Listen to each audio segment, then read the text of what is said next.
आप कहोगे महाराज जी धनुष तो शिव धनुष है और दधीच का धनुष है, महात्मा दधीच का धनुष है और ये शिव धनुष है, तो ये बीच में राहु कहां से बन गया? ये मिथिला में राहु नृप भुजबल विदु शिवधन राहु गरु कठोर विदित सब काहू, यहां करके ये राहु बन गया। ये तो शिव का धनुष, ये महात्मा दधीच का धनुष, लेकिन ये राहु, सावधान, ये धनुष है, लेकिन ये राहु नहीं था, इस पर राहु आके बैठ गया। आप कहोगे महाराज राहु कहां से आके बैठ गया? अच्छा एक बात बताओ, सब जानते हो इस कथा को, ये ग्रह नमक ग्रह किसके अंडर में है? रावण के। बोलो रावण के अंडर में है ना। देवता भी डरते हैं और इन ग्रहों को तो पकड़ लिया उसने, और सब जानते हैं कि राहु को भी उसने अपने अधीन कर लिया है, राहु को भी अपने अधीन कर लिया। जब ये मिथिला में आया तो याद रखना इसने देखा कि मैं सफल नहीं होऊंगा, क्योंकि बाणासुर को लेकर के आया था मिथिला में। किसको लेके आया था अपने साथ में सहयोगी बना के? बाणासुर को। जब बाणासुर को लेकर के आया और इसने देखा कि हम सफल नहीं हो पाएंगे, क्यों? जैसे ही धनुष की ओर देखा तो भगवान शिव का दर्शन हो गया और भगवान शिव ने कहा, रावण यदि तूने धनुष छू लिया तो आज मैं तीसरा नेत्र खोल दूंगा, तेरा संहार हो जाएगा, तू भस्मीभूत हो जाएगा, आज तू मेरा कोप भाजन बन जाएगा। क्योंकि तुझे मालूम नहीं है कि सीता मेरी मां है, सीता मेरी मां है। जैसे नारद जी को कल बचाया था ना, क्योंकि विश्व मोहिनी अर्थात विश्व को मोहित करने वाली कौन? माया, भगवान की माया, और भगवान माया पति हैं और माया के साथ विवाह करना चाहते थे नारद। तो भगवान ने यही तो कहा कि नारद तुम मुझे क्या मानते हो? कहा पिता परम पिता आप हैं मेरे। तो कहा कि एक बात बताओ, तुम माया को क्या मानते हो? नारद जी बोले माया मेरी माता है, क्योंकि आपने वर्ण किया है माया का, तो मेरी माता है। का विश्वमोहिनी का अर्थ क्या होता है? विश्व मानी संसार, मोहिनी मानी मोहित करने वाली, अर्थात मेरी माया। तो वही तो माया है जिसके साथ तुम विवाह करना चाहते थे, वो तुम्हारी कौन होती है? कहा माता। नारद जी बोले कान पकड़ रहा हूं, क्षमा करो, गलती हो गई, बहुत बड़ी भूल हो गई, क्योंकि ये माया भगवान की वर्णी है, इसलिए भगवान का नाम है माया पति। ठीक इसी प्रकार से भगवान शिव ने कहा कि वैदेही सीता जानकी मैथिली मेरी मां है, और यदि तूने अपने भुजाओं के बल पर धनुष को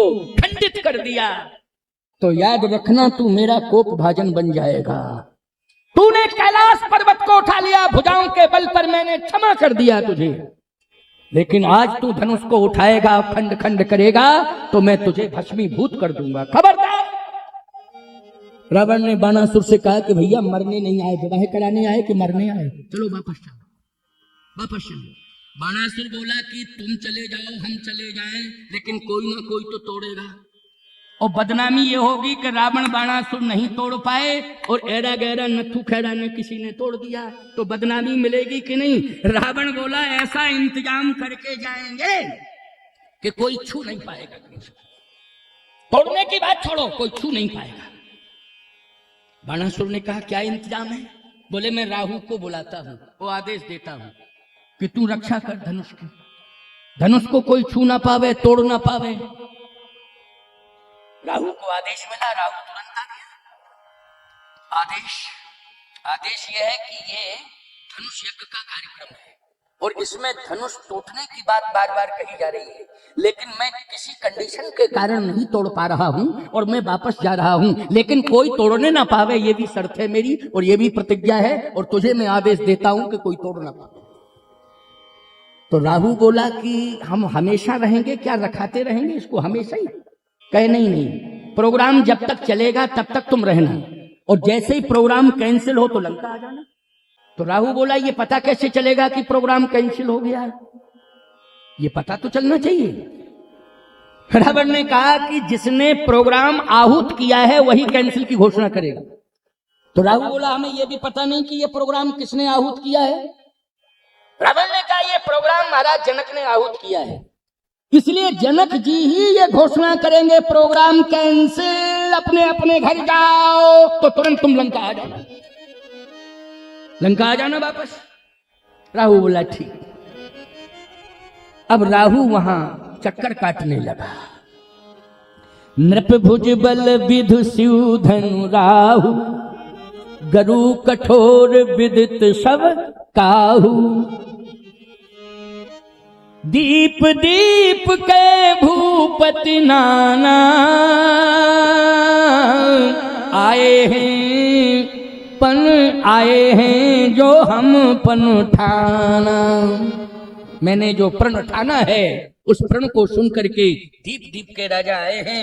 जनक जी ने कहा भीड़ बहुत है, कई हजार इकट्ठे हैं, जिसमें हजारों हजार, 10,000 नहीं, बहुत ज्यादा थे। 10,000 से तो बहुत ज्यादा थे, लेकिन 10,000 तो ये महानालायक थे जो बिल्कुल छटे छटाए क्लियर। बाकी बहुत अच्छे राजा भी आए थे, जिनके कछ विचार मन माही, चांप समीप महीप न जाही। और बार बार समझा रहे थे कि जगत पिता रघुपति विचारी, ओ भरलोचन छवि ले हो निहारी। ये परमात्मा है, ये जगत पिता है, सीता जगत माता है। दर्शन कर लो, अपने दुर्भाग्य को सौभाग्य में बदल लो, अपने दुर्भाग्य को सौभाग्य में बदल लो, दर्शन कर लो। लेकिन जो 10,000 हैं वो कौन हैं? बोले महानालायक हैं, महामूर्ख हैं। भूप सहस 10 ये कही 12। अब बोलो 10,000 राजा इकट्ठे तोड़ने जा रहे हैं। धनुष इनको इतना ज्ञान नहीं है कि सीता एक है और तोड़ने वाले 10,000 हैं। जब 10,000 इकट्ठे मिलके तोड़ देंगे तो समस्या बढ़ जाएगी कि समस्या घट जाएगी? जल्दी बोलो। समस्या और बढ़ जाएगी, बहुत बड़ी समस्या हो जाएगी। बोलिए युगल सरकार की जय, युगल सरकार की जय। आज भगवान राम और अपने भाइयों के साथ में, वाह, किशोरी जी भी पधारेंगी, वाह। चलो, भगवान राम ने सोचा होगा कि बहुत देर हो रही है, इसलिए जल्दी पहुंचना चाहिए। आज देखो विवाह का कार्यक्रम है, और इस विवाह के कार्यक्रम में आप जानते हो कि विवाह आप लोग करते रहते हो बेटा बेटियों के, तो वो लोग कितना टाइम लगता है? जल्दी होता है कि टाइम लगता है? टाइम लगता है। सबसे ज्यादा टाइम लगता है जयमाल कार्यक्रम। टाइम होता है 10 बजे का तो 12 बजे होता है, 12 बजे का टाइम होता है तो 2 बजे होता है, घंटे 2 घंटे लेट। ये कहो कि राम कथा में तो जयमाल कार्यक्रम बहुत जल्दी हो जाता है, 10-20 मिनट आधा घंटा लेट होता है, लेकिन जल्दी हो जाता है। तो आओ सुनो, बढ़िया बात है, दर्शन करो। अभी दर्शन का दिव्य आनंद मिलेगा। और मुझे लगता है कि शिव पार्वती का भी, हाँ। अच्छा, राम लक्ष्मण भरत शत्रुघ्न और शिव, राम लक्ष्मण भरत शत्रुघ्न। अच्छा, तो लक्ष्मण जी कौन है इनमें? हैं? अच्छा, ये लक्ष्मण, राम जी कौन है? और राम जी के बगल में सीता जी हैं। अच्छा अच्छा, तो भरत जी कहाँ है? अच्छा, उधर साइड में बैठा दिया भरत को। सीधे साधे लोगों को साइड ही में कर दिया जाता है, क्यों भाई? भरत जी सीधे साधे हैं ना, इसलिए साइड में कर दिया। कोई बात नहीं, चलो, भगवान की लीला है। दर्शन करो थोड़ी देर के लिए, 10-5 मिनट। इसके बाद में फिर महाराज जी का भी उपदेश सुनने को मिलेगा। वो दर्शन तो दे ही रहे हैं, लेकिन उपदेश भी उनका होगा और आप सब श्रवण करेंगे। और फिर दिव्य प्रसाद है, उस प्रसाद को, महाप्रसादी को भी आप लेंगे। और बड़ा ही आनंद आ रहा है, और इस आनंद में थोड़ा सा और 10 मिनट का आनंद ले लो, क्योंकि फास्ट गति से हम कथा को आगे बढ़ा रहे हैं। रावण चला गया, लेकिन ये 10,000 राजा इकट्ठे आक्रमण कर रहे हैं धनुष के ऊपर। सीता एक हैं और राक्षस, ये दैत्य जो जा रहे हैं, राजा, दुष्ट राजा, ये 10,000 हैं। अब 10,000 एक साथ तोड़े तो समस्या बढ़ जाएगी, क्योंकि विवाह किसके साथ होगा? क्योंकि मिलके 10,000 ने तोड़ा है। जैसे महागठबंधन में अगर चुनाव जीत जाते तो समस्या यही रहती, प्रधानमंत्री कौन बने? कौन बने प्रधानमंत्री? जब इकट्ठे सब लड़े हो तुम, प्रधानमंत्री कौन बने? इसमें स्पष्ट घोषणा तो होती नहीं है। यहाँ भी राजाओं ने कहा कि हम लोग इकट्ठे जा रहे हैं और धनुष तोड़ रहे हैं, और जब धनुष टूट जाएगा तो फिर 10,000 आपस में लड़ेंगे, लड़ते लड़ते सब मर जाएंगे, बाद में एक आध जिंदा रहेगा, उसी के साथ सीता का विवाह हो जाएगा। बस यही कंडीशन रहती है प्यारे।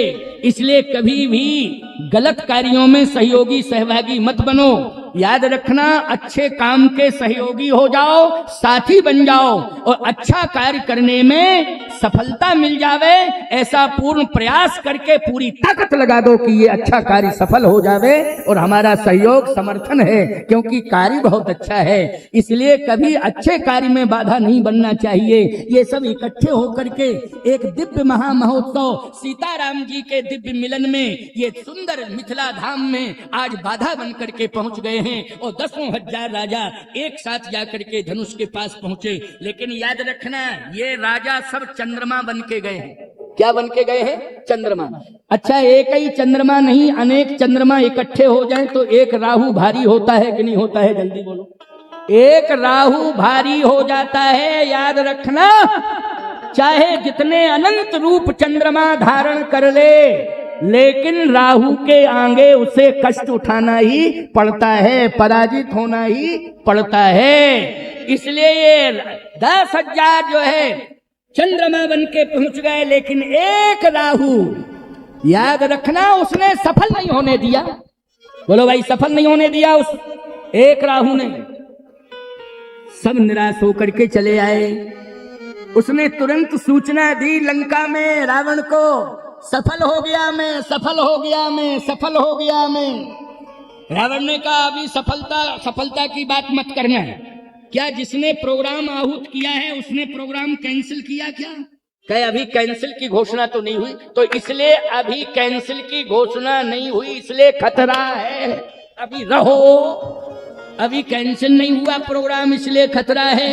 अच्छा, एक बात आपको बतावें, विश्वामित्र जी महाराज भी मौके की तलाश में हैं। विश्वामित्र जी महाराज मौके की तलाश में हैं, राम जी को अभी आज्ञा नहीं दे रहे हैं। क्यों? ये राहु चक्कर काट रहा है। कौन चक्कर काट रहा है? ये राहु चक्कर काट रहा है। इसलिए मैं अपने रामचंद्र को प्रभावित नहीं करूंगा, इसको चक्कर काटने दो। फिर बोले ये राहु की महादशा जैसे ही खत्म होगी तैसे ही हम आज्ञा देंगे, अभी नहीं देंगे।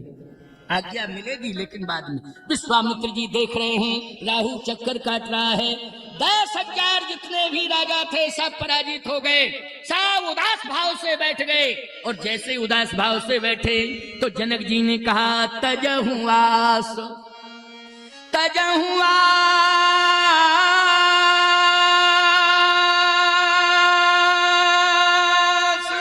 निज निज ग्रही जाहू, और लिखा न विधि बई देहि विवाह। जाओ अपने अपने घर, विधाता ने मेरी बेटी वैदेही का विवाह भाग्य में नहीं लिखा है, इसलिए जाओ अपने अपने घर। राहु ने कहा ये घोषणा तो जनक जी कर रहे हैं, तजहु आस निज निज ग्रह जाहू। फिर उसने एक बार सुना प्रयास करके कि कहीं एक सुनने में गलती तो नहीं हो रही। जनक जी ने फिर कहा क्यों बैठे हो, मैं बार बार कह रहा हूं तजहु आस निज निज ग्रह जाहू, लिखा न विधि वै देहि विवाहू। तो तजहु आस निज निज ग्रह जाहू, तो धनुष छोड़ के भटको राहु। और जैसे ही राहु भगा तो विश्वामित्र समय शुभ जानी, और बोले अति सने मई बानी। उठहु राम भंजौ भव चापा। राम उठो उठो उठो, एकदम मुहूर्त पवित्र आ गया, अनुकूलता आ गई, राहु चला गया, एकदम माहौल मंगलमय हो गया। अब विलंब मत करो, जल्दी उठो। उठहु राम भंजौ भव चापा, मेटहु तात जनक परितापा। तो गुरु ही प्रणाम मन ही मन कीना, और सही जई चले सकल जग स्वामी। मनहु मत बर कुंजर गामी, सही जई चले सकल जग स्वामी। भगवान बिल्कुल सहज भाव से चल रहे हैं, क्योंकि राम जी पर न राहु का कहीं कोई प्रभाव पड़ता, न केतु का प्रभाव पड़ता है, और न रावण का प्रभाव, न राक्षसों का प्रभाव। भगवान राम तो केवल राम है, राम समान राम निगम कहें। राम के समान तो राम ही है, दूसरा कोई है ही नहीं। इसलिए जैसे ही गुरुदेव ने आज्ञा दी तो सहज ही चले सकल जग स्वामी। कोई प्रभाव नहीं पड़ा कि कौन है, क्या है, किसने क्या कहा, कौन क्या कर रहा है, क्या होगा, क्या सोच करके कौन बैठा है। भगवान ने कुछ सोचा ही नहीं। गुरुदेव ने आज्ञा दी, बस प्रणाम किया, सहज ही चले सकल जग स्वामी। जैसे ही चलने लगे तो जो राजा थे, असफल राजा, वो राजा गए नहीं थे, केवल राहु खिसक गया, चला गया राहु, लेकिन राजा बैठे रहे। अब जब राजा बैठे रहे तो सावधानी से सुनना मेरी बात को, बहुत महत्वपूर्ण बात है। सहज भाव से भगवान जा रहे, धनुष के पास पहुंचे, और जैसे ही धनुष के पास पहुंचे तो दाहिन दियो पिनाक तो समिट के भयो मनाक।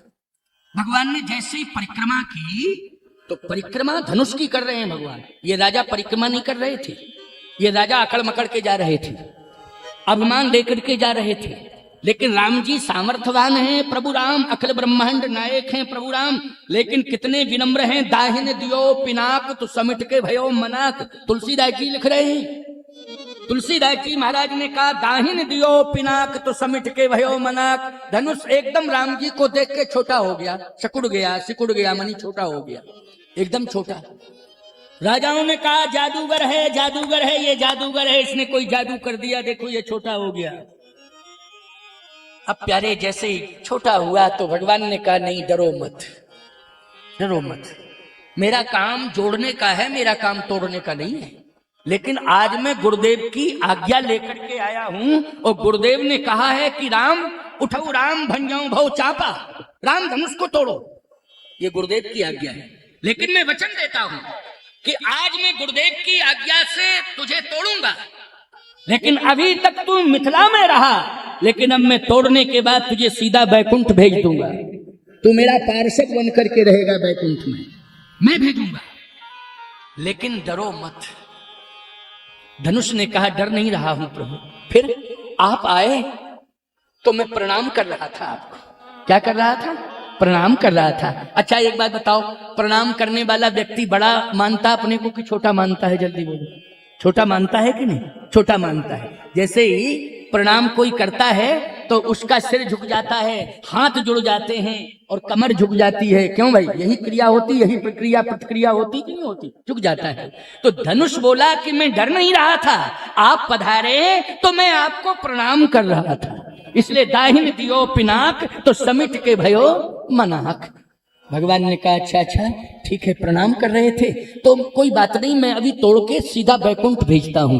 धनुष बोला नहीं प्रभु, बैकुंठ भेज करके आप मुझे दुखी ना करें। भगवान बोले बैकुंठ भेज करके तू दुखी हो जाएगा? तो क्या मतलब है, तू मिथिला में ही रहना चाहता है? धनुष कहता है प्रभु ना मैं मिथिला में रहना चाहता हूं और ना मैं बैकुंठ में रहना चाहता हूं। भगवान ने कहा अच्छा अच्छा, बात समझ में आ गई, तू अयोध्या में रहना चाहता है, अयोध्या में, अयोध्या भेज दूंगा। धनुष ने कहा कि मैं अयोध्या में भी नहीं रहना चाहता। लक्ष्मण जी सुन रहे थे। लक्ष्मण जी बोले भैया तो जब कहीं रहना ही नहीं चाहता है तो समुद्र में फेंक दो। जब कहीं रहना ही नहीं चाहता, बैकुंठ में नहीं रहना चाहता है, ना मिथिला में रहना चाहता, ना अयोध्या में रहना चाहता है, तो एक ही उपाय है कि तोड़ो फेंको समुद्र में चला जाए। भगवान ने कहा तुम चुप रहो लक्ष्मण, तुम भाषा नहीं पहचान रहे हो। ये जो भाषा बोल रहा है ना धनुष, इसकी बड़ी महिमा है। लक्ष्मण तुम नहीं समझ पाओगे, इसलिए तुम चुप रहो। लक्ष्मण जी बोले तो हम चुप हैं, हम नहीं बोलेंगे कुछ। हमको तो ऐसा लग रहा था कि बैकुंठ की कई बात बताओ। बैकुंठ में कहता मैं नहीं रहना चाहूंगा, मिथिला में भी नहीं, अयोध्या में नहीं, इसलिए मैं बोल गया। भगवान ने कहा अच्छा एक बात बताओ धनुष, बैकुंठ में मिथिला में अभी तक रहे, अब नहीं रहना चाहते हो, अयोध्या में नहीं जाना चाहते हो, नहीं रहना चाहते हो, तो आखिर क्यों? धनुष बोला इसलिए कि बैकुंठ छोड़ के आप आ गए। अगर बैकुंठ में होते तो बैकुंठ की महिमा, जब आप ही छोड़ के चले आए तो अब बैकुंठ की कोई महिमा नहीं है। बात तो सही है भाई, बात बिल्कुल सही है।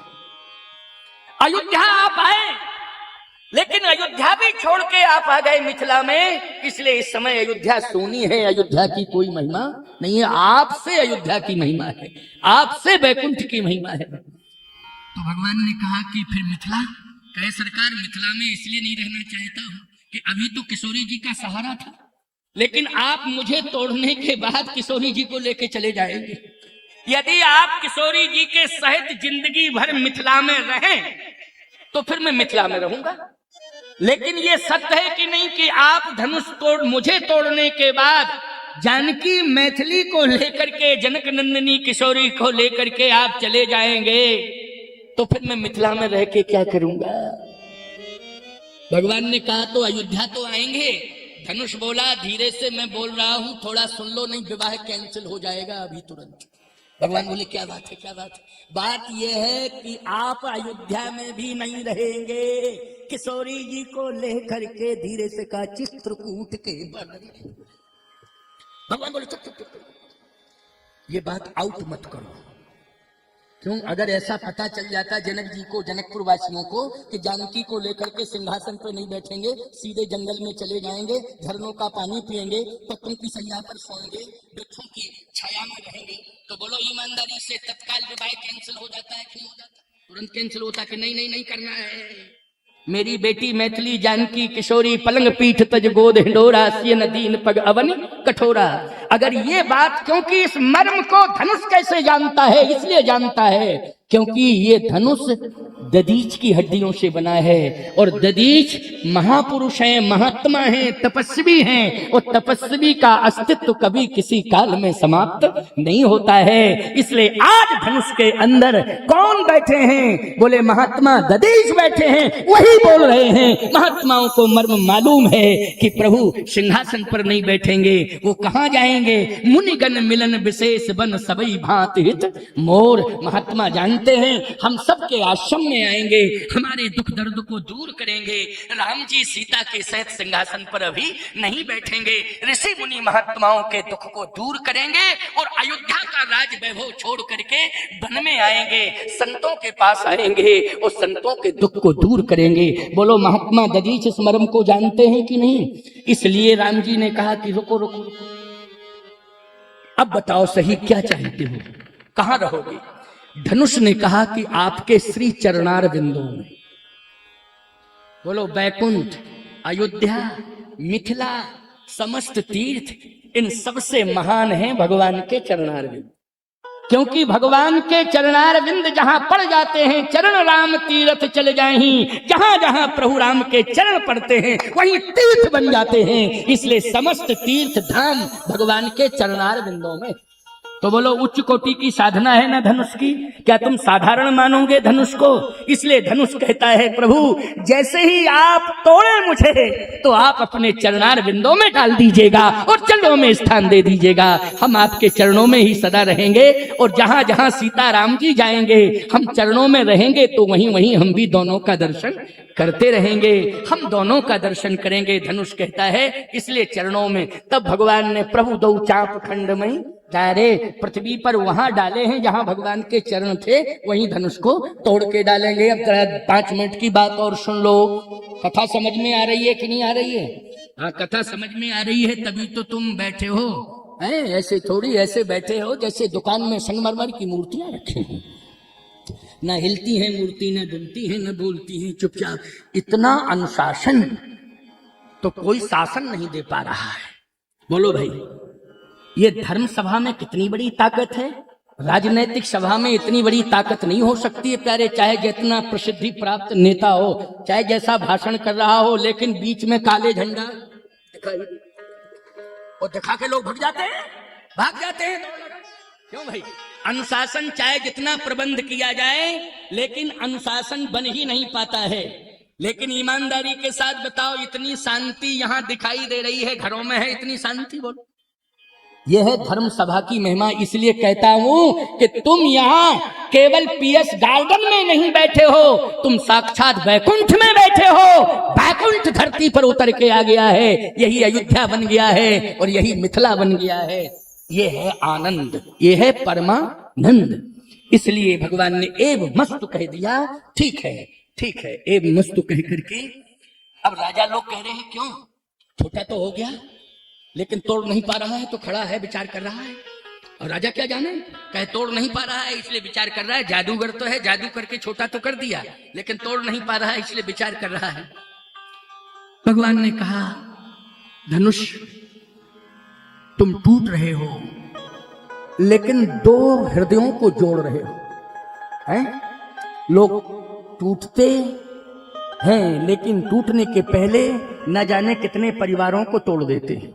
बोलो भाई, तोड़ देते हैं। लेकिन धन्य है रामायण, ये राम कथा, ये धनुष आज टूट रहा है लेकिन सीताराम को जोड़ के टूट रहा है। प्यारे, आज सीताराम का मिलन कराने में सबसे बड़ी भूमिका निभा रहा है। इसलिए संत संत होते हैं, संत जीवंत अवस्था में हैं तब भी दर्शनीय हैं, और संत यदि ब्रह्मलीन हैं तब भी संत जो है उपयोगी हैं, तब भी संत हमारे लिए आधार हैं, तब भी संत हमारे लिए परवर दिगार से मिलाने वाले हैं, माध्यम हैं। इसलिए संतों को हमें साधारण रूप में नहीं लेना चाहिए। जो संत साकेतवासी हो गए, वैकुंठवासी हो गए, ब्रह्मलीन हो गए, याद रखना कहीं ना कहीं उनकी ऊर्जा काम कर रही है। बोलो, कर रही है ना?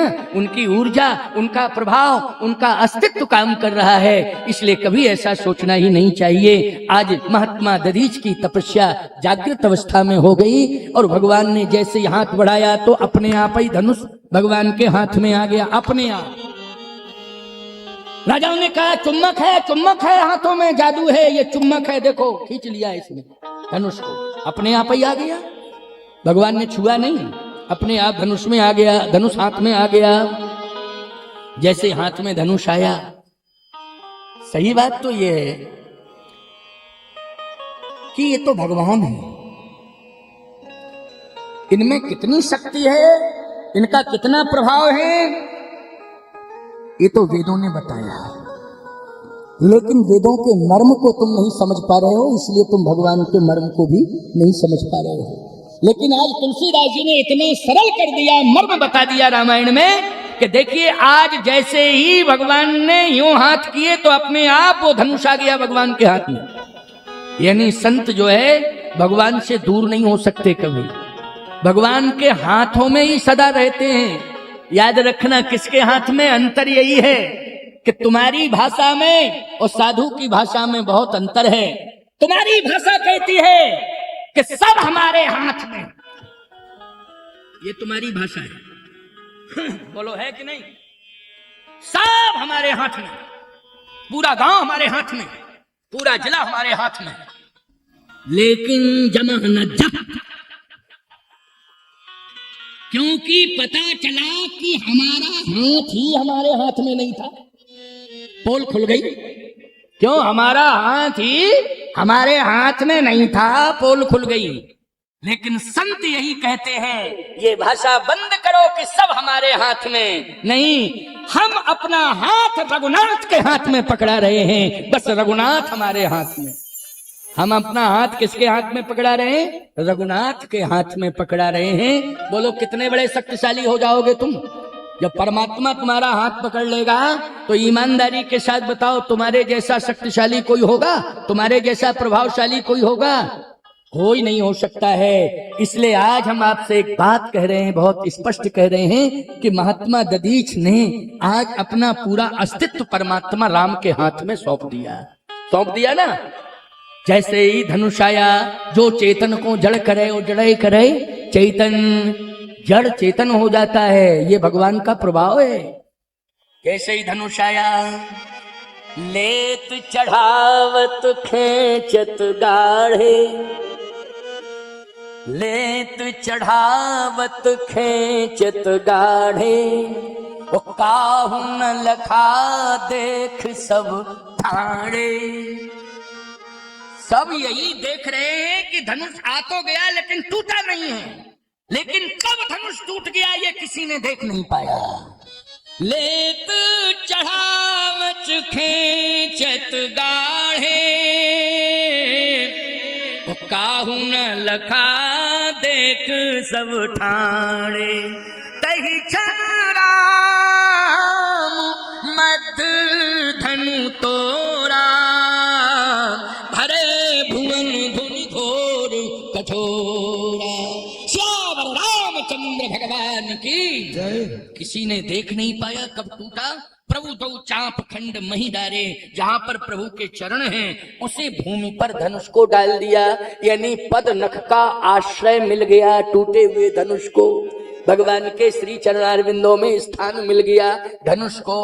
आज पद राजीव बरन नहीं जाही, ओ मुनिमन मधुप बसे जिन माही। जितने बड़े बड़े योगेंद्र मुनेन्द्र हंस परमहंस अमलात्मा बिमलात्मा हैं, वो सभी जो है भगवान के चरणों में स्थान लेते हैं। बोलो आज महात्मा दधीच ने भी कहाँ स्थान ले लिया?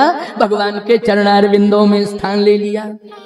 अब सतानंद जी ने कहा कि सीता बेटी विलंब मत करो, धनुष टूट गया है। सखियों से कहा कि जाओ जानकी को ले जाओ। एक सुंदर पुष्पमाल सखियों ने श्री किशोरी जी को दी। लो अब किशोरी जी पुष्पमाल लेकर के जा रही है। 6 वर्ष की हैं, छम छम छम छम कर रही है, बहुत छोटी है, और पुष्पमाल लिए हैं हाथ में। जैसे ही पुष्पमाल लेकर के श्री किशोरी जी आगे बढ़ी, प्रभु राम के पास पहुंची।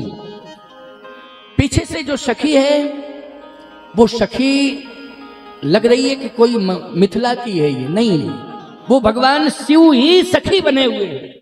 भगवान शिव ही सखी बने हुए हैं प्यारे। किशोरी जी के पीछे खड़े हैं चतुर्सखी के रूप में, और श्री किशोरी जी हाथ में माला लिए हैं। पीछे से सखी के रूप में शंकर जी ne कहा पहनाओ जयमाल। चतुर्सखी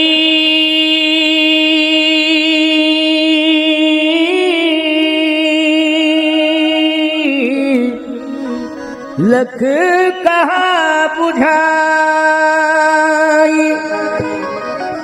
पहिरावो जयमाल सुहाई।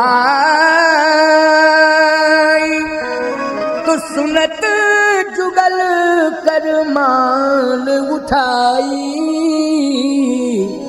प्रेम विवश पहिराई न जाए। श्री किशोरी जी ने जैसे ही माला उठाई लेकिन पहना नहीं पा रही हैं। अच्छा क्यों नहीं पहना पा रही हैं? क्योंकि भगवान राम 15 वर्ष के हैं और थोड़ा सा झुके तो किशोरी जी पहनाने में सफल हो जाए, लेकिन नहीं पहना पा रही हैं। तब तक एक सखी पीछे से बोलने लगी, किशोरी जी ठीक है जल्दी माला मत पहना, क्योंकि धनुष तोड़ने में जिस तरह से ललचाया था, जयमाल पहनाने में उसी तरह ललचाओ। तो जिस तरह से इन्होंने ललचाया है धनुष तोड़ने में, आंसू निकल गए, माला पहनाने में भी इनको ललचाना अब जल्दी नहीं। तब तक पीछे से एक सखी बोली चुप हो जाओ, बड़ी मुश्किल में तो धनुष टूटा और तू फालतू की बात करने लगी है। ये दुष्ट राजा पता नहीं क्या क्या योजना बनाए बैठे हैं, इसलिए जल्दी जयमाल कार्यक्रम हो जाना चाहिए। तो फिर सखी बोली है कि रामलला जी थोड़ा सा कोई बात नहीं, आपस की चर्चा है, बुरा मत मानना, थोड़ा सा सिर झुका लो, बस किशोरी जी माला पहना दे। तो तुरंत लक्ष्मण जी आ गए, भैया झुकना नहीं, क्योंकि धनुष तोड़ा आपने, ऊपर से झुके अलग, यह बर्दाश्त से बाहर। राम जी सोचे मन ही मन में इसको बीच में बोलने की क्या जरूरत थी, लेकिन ये बीच में बोल पड़ा। देखो इतना बढ़िया गोल्डन चांस आया था, लेकिन ये बीच में बोल गया। अब यदि हम झुकते हैं तो सारी दुनिया यही कहेगी कि विवाह नहीं हो रहा था, इसलिए गर्ज में विवाह हुआ। तो झुकना पड़ा और माला पहननी पड़ी, क्योंकि भैया कह रहा है कि झुकना नहीं।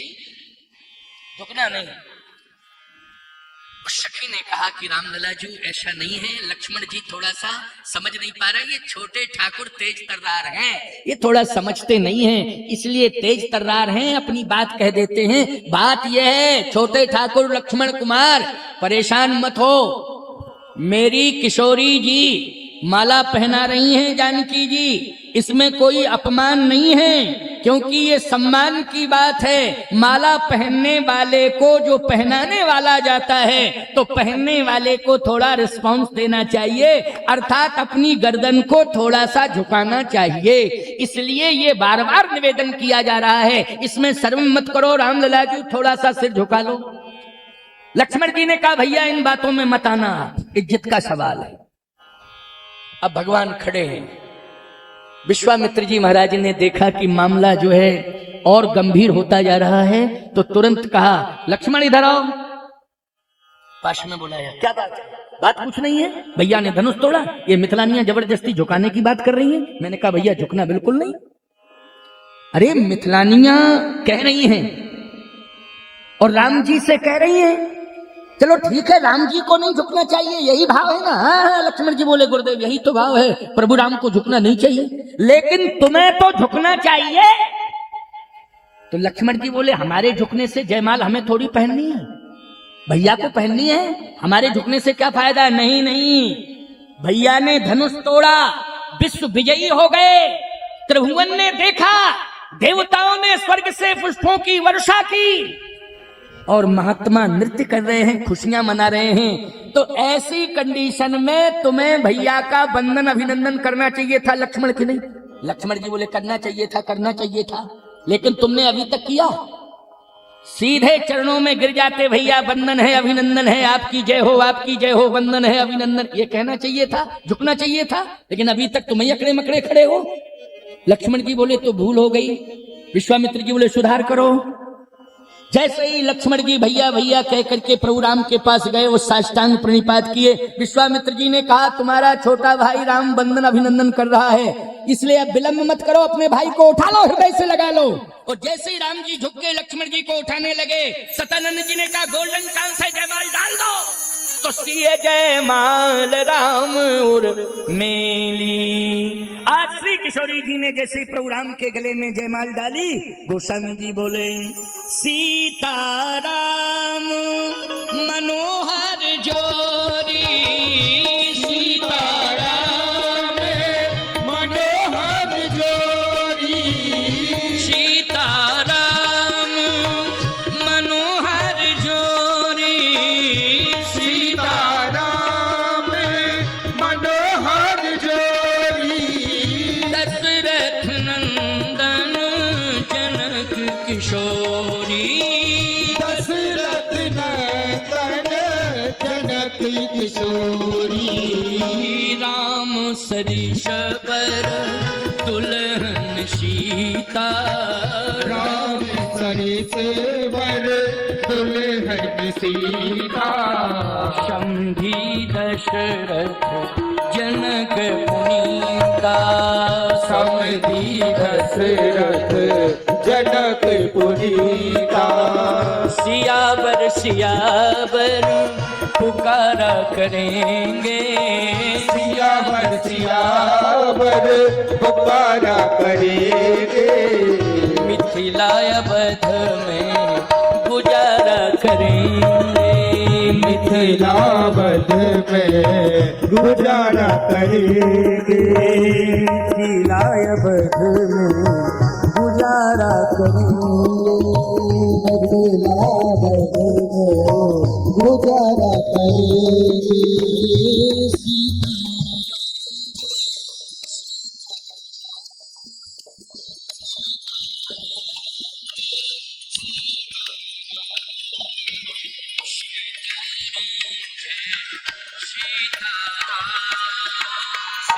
सीताराम सीताराम